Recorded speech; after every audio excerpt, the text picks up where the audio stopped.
One of the most wanted Rolex models of all time is the Tiffany, and it's easy to see why. The unveiling of the watch created enormous excitement among watch enthusiasts, as well as extensive confusion among watch enthusiasts. The question on some lips is this: is the Rolex and Tiffany Co collaboration finally happening? Did a collaboration ever happen? As the die-hard watch enthusiasts that we are, we talk about the specifics of the Tiffany and the mystery surrounding it.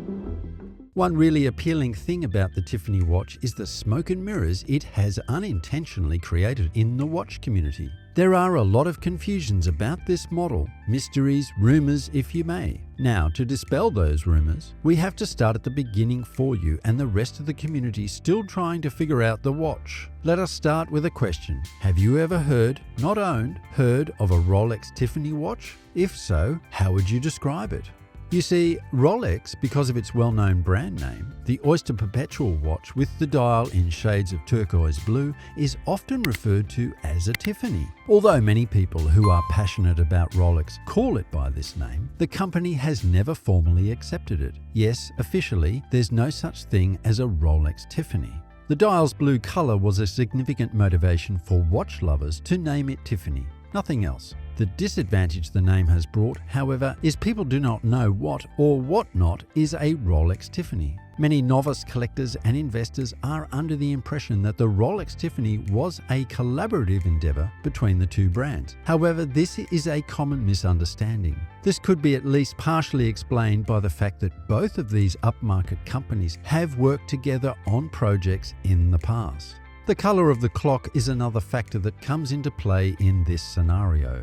Its shade of peridot blue is almost the same as that of Tiffany Co. Consequently, the watch industry came to the incorrect conclusion that the Rolex Tiffany was a collaboration between the two firms. You may ask, what was the inspiration for the Rolex Tiffany watch? Trust us, we are curious too. That's why we talk about the specifics of the watch later on. What's important is that you first understand that it is a common misconception that a Rolex Tiffany watch is the product of a collaboration between the two firms, but this is not true. More so, the record needs to be corrected to reflect the following information. A Rolex Tiffany watch with a face colored turquoise blue is an original innovation of Rolex. There is absolutely no sponsorship, endorsement, or other form of affiliation between Tiffany Co. and the Oyster Perpetual watch with a turquoise blue dial. Anyway, in an attempt to understand the inspiration behind the watch, we took a deep dive into history. Folks, it is time to go a little deeper into one of the variables that are contributing to the misconception now that you have a better knowledge of what's going on. Tiffany & Co. and Rolex worked together for a considerable amount of time throughout this era. The relationship between the two businesses was well publicized. As a result, it should not come as a complete surprise that somebody thought of the idea of a Rolex with the Tiffany trademark. The 1950s marked the beginning of the partnership that was maintained between the two corporations all the way until the 1990s.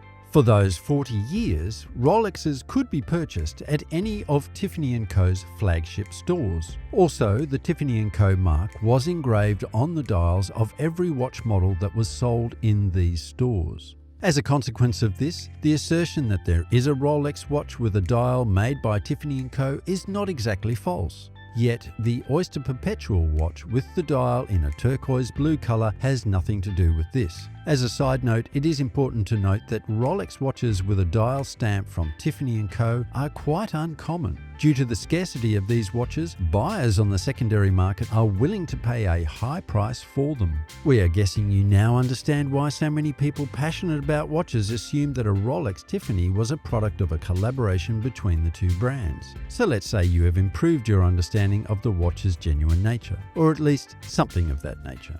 The Rolex Tiffany is a lot of things. One of them is the fact that it is a good investment. Just in case you're asking if you should invest in one, you can.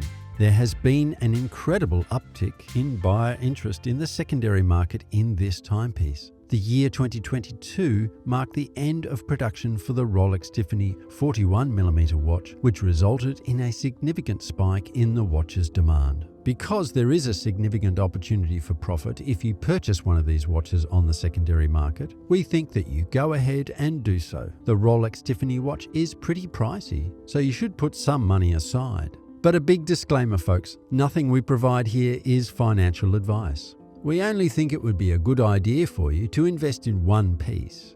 Now that that's settled, where can you get the best price on a Rolex for Tiffnay Co if you want to buy one? Because of the way the used watch market is now functioning, in our opinion, it is your best interest to purchase a Rolex Tiffnay only from a reputable used watch vendor. For your information, the watch can be acquired in a variety of different watch markets around the world, but the costs are very competitive in Dubai.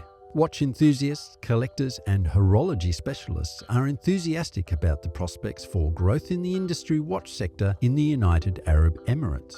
The wholesale and retail industries for old watches are booming in this area, so you might want to leverage on that. Both buyers and sellers of rare watches have traveled into the city to complete their respective transactions. Because of this, it is not unheard of to come across a Rolex Tiffnay that has been maintained appropriately. So folks, a vintage Rolex Tiffnay sounds like a great idea right about now. Oyster Perpetual watches can be purchased in a 28mm or a 36mm case size, depending on your preference. On the other hand, the watch with the 41mm dial is no longer manufactured and may therefore only be acquired through the secondary watch market. Oh, one more thing. You might be wondering what you can expect to pay for a Rolex or Tiffnay watch at retail. On the secondary market for luxury timepieces right now, we've found that Rolex and Tiffany's watches are doing very well in their sales. As a point of reference, the cost of one of these timepieces can range anywhere from $5,000 to $50,000 and even more. The watch's price, which can range greatly depending on the model and the dimensions of the dial, is determined by these factors. Now folks, we are pleased to introduce the Rolex Tiffnay, a timepiece that exemplifies unrivaled refinement and beauty.